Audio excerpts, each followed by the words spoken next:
سلام، امروز آموزش تصویری ورود به مایمدیو و ثبت نام برای آزمون سمپاد و نمونه دولتی رو داریم. در اولین مرحله شما باید به سایت مایمدیو وارد بشید که نیاز به نام کاربری و رمز عبور دارید.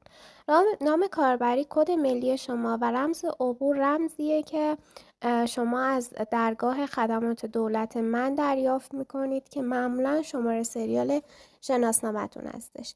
بعد از اینکه وارد شدیم یه قسمت برای شما نمایش داده میشه به اسم آزمون سمپاد و نمونه دولتی.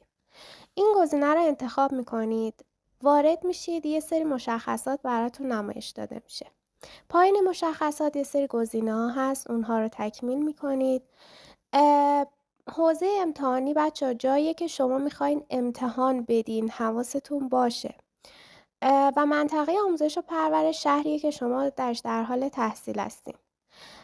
گزینه پایین نوشته استان محل تحصیلتون، یعنی جایی که شما بعد از قبولی میخواین در اونجا ادامه تحصیل بدین. میتونه اصفهان باشه، تهران باشه، شهرهای دیگه که من اینجا اصفهان رو انتخاب کردم. بعد از اینکه گزینه رو انتخاب میکنیم گزینه صحت موارد رو قبول دارم رو انتخاب میکنیم و میریم سراغ اولویت بندیام. وارد این مرحله که بشیم بچه‌ها 3 تا گزینه داره: آزمون سمپاد، مدارس نمونه دولتی و هنرستان ها. خب من سمپاد رو انتخاب میکنم.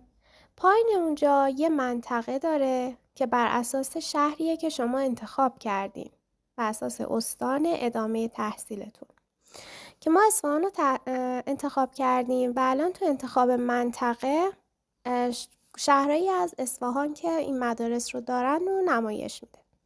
خب ما اصفهان رو انتخاب میکنیم، یکی از ناحیه‌های اصفهان. خب تو قسمت مدرسه، تو این ناحیه یه مدرسه وجود داره، فرزانگان 3، که دوباره اگر دقت کنید جلوش زده تجربی و ریاضی.